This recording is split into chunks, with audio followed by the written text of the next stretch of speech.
Welcome back friends to another session of fluid mechanics and rate processes. Today we want to talk about something very interesting.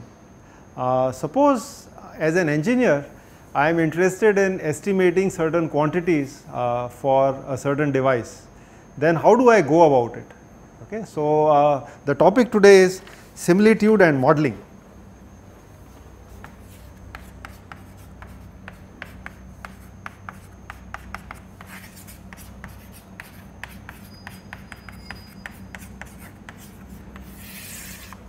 I want to start by giving you an example. So, let us assume that I am an aerospace engineer and I am interested in finding the drag on an aircraft. So, here is your aircraft and it is flying at a certain speed u and there is a drag on it d. So, this is the drag force. And this of course is the speed of the aircraft. Okay.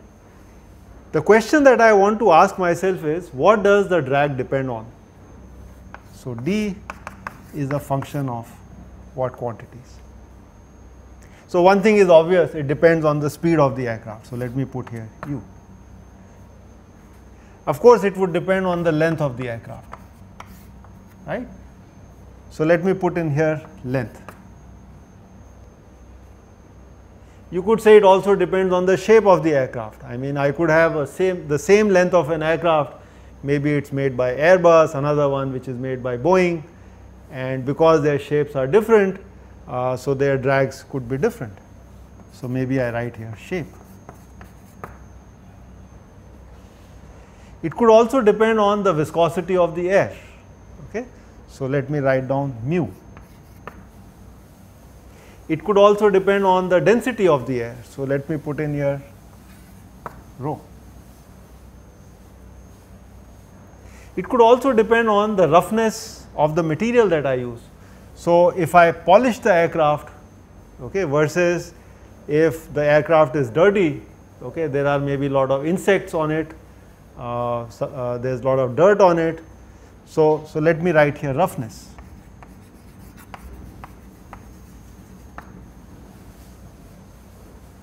Maybe it also depends on the altitude at which it flies. Okay. So, the performance of the aircraft would be different when it is flying close to sea level versus if it was flying at 30,000 feet where it actually cruises, and so on. So, as an engineer, when I want to design an aircraft and I am interested in estimating what is the drag on the aircraft, there are so many parameters, and of course, I cannot study them all. Okay. Some are not even, it is not even possible to study them. Okay. So, we will make some assumptions. So, suppose I fix the shape of the aircraft. So, I decide that there will be a certain shape that I am interested in, but I could change the length. So, I can increase the length of the aircraft and correspondingly its height will change, but shape is fixed. Let us say I also fix the roughness. So, maybe I will interested in very smooth surfaces of the aircraft. I could say maybe I also talk about the altitude. So, I am not going to worry about the temperature and so on. So, I am going to fly at sea level. Okay. And then my drag is now a function of u, L, mu and rho. Okay. So, this is the viscosity, the density, the speed and the length.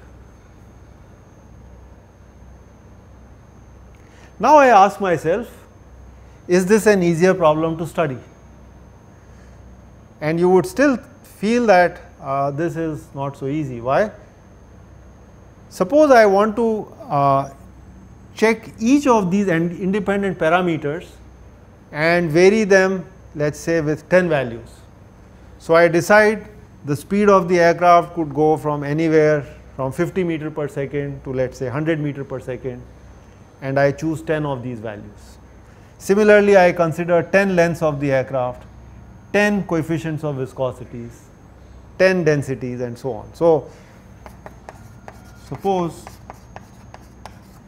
each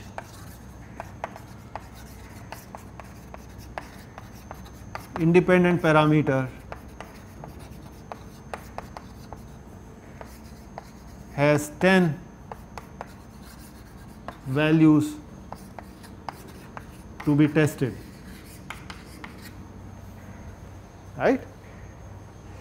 Then we are talking about roughly 10 to the 4th experiments.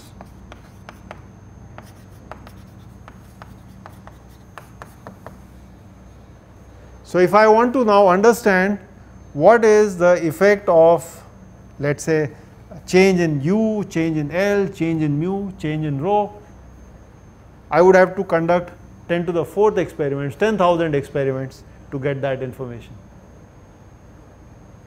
It is a very big challenge. So, the question that I want to ask is, can I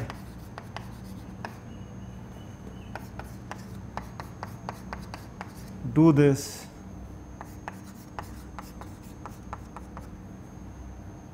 more carefully? In the sense that, do not look at 10 to the 4th experiments, can I reduce my number of experiments? And that is where my dimensional analysis comes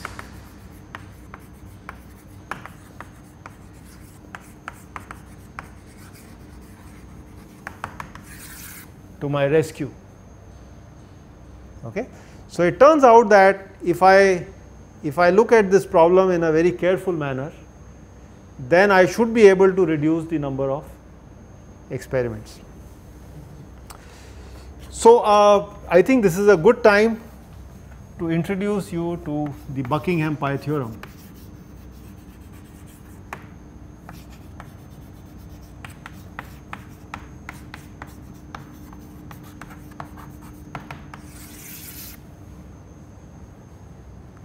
Some of you might be already familiar with it.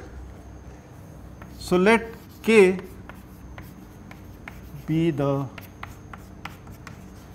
number of fundamental dimensions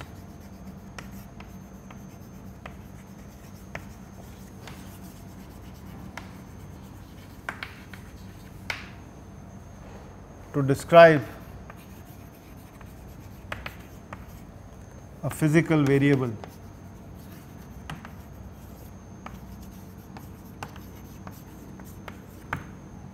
Okay. So, for example, in mechanics,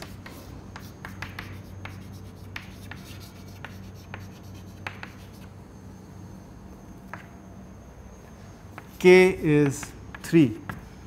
So, you have mass, length, and time.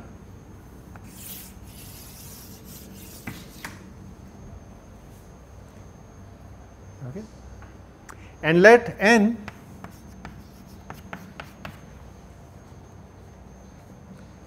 be the number of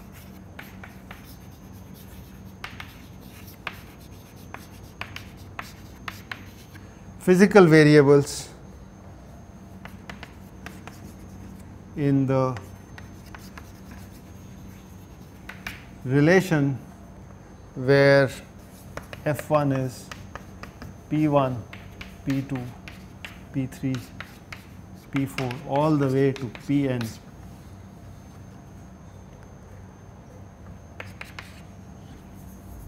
So, if I make a functional relationship between these n physical parameters, which are P1, P2, P3, P4, Pn equal to 0,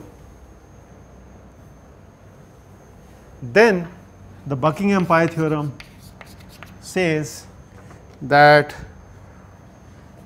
if I call this as 1, 1 can be expressed as f2 of pi 1, pi 2 all the way to pi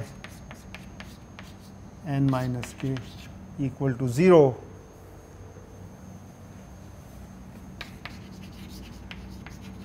where I will write down here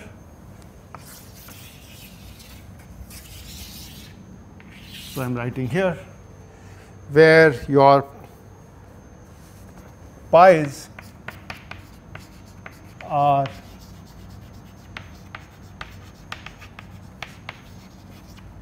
dimensionless variables such that they are products of the k variables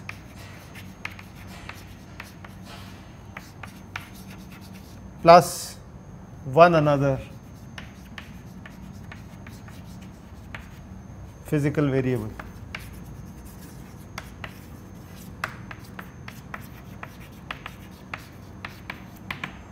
In other words, pi 1 could be, for example, f3 of the physical variable 1, physical variable 2 up to the physical variable k, and then we would choose one more pk plus 1.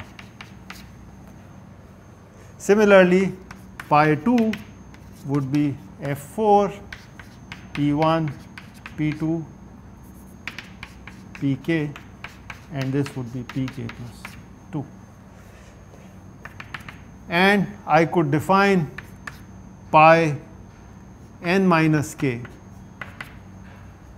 okay, that is the last variable, which is actually this function fy, which would again be p1, p2 all the way to pk, and finally the last variable pn.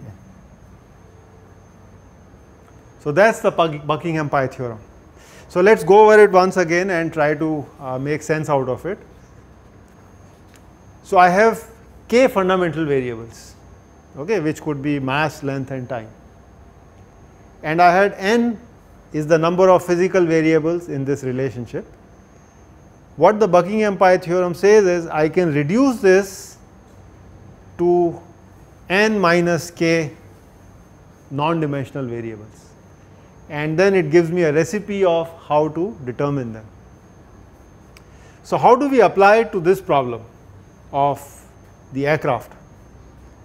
So notice I have this definition that drag is a function of these 4 variables, okay. So I will repeat this here. Drag is a function of u, L, mu and rho. This I could actually rewrite as that g is a function of drag u, L, mu, rho, 0. So this is a representation of the functional relationship between d and the other 4 variables. So totally I have 5 variables. So this implies I have n equal to 5. Because I have 3 fundamental variables, which means k is 3, so the number of pi's that I need are 5 minus 3 equal to 2. So I should be able to express this equation here in simply 2 variables. It's very powerful, and I will tell you what these variables are. Of course, you could choose different variables. As you know, in dimensional analysis, you could form your own variables, but the most popular ones are the following. So there is pi 1 and pi 2. Pi 1 is typically drag non-dimensionalized by rho, u square and L square with a half in this. So, this is the drag coefficient,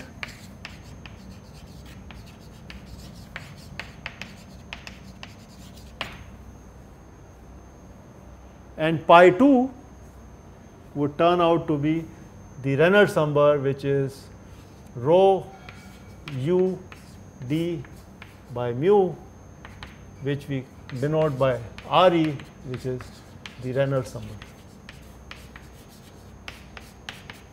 And drag coefficient we typically write as Cd. So, the functional relationship now is Cd is actually a function of Re. Okay, as simple as this. So, now if I want to do an experiment, this is the experiment I should do. My drag coefficient, which is actually a non-dimensional number, is a function of only another non-dimensional number, which is Reynolds number. So, this I could do in just 10 experiments. So, 10 experiments versus 10 to the 4th experiments. This is the power of non-dimensionalization. Okay. So, what we are saying is that if you are willing to work in non-dimensional variables, you can have a better representation of the physics. Mind you, the model is not changing, the model is the same, the flow equations are also the same, okay. But if we put them in non-dimensional form, then it could in some sense reduce our work. Okay. So, let us look at this a little bit more.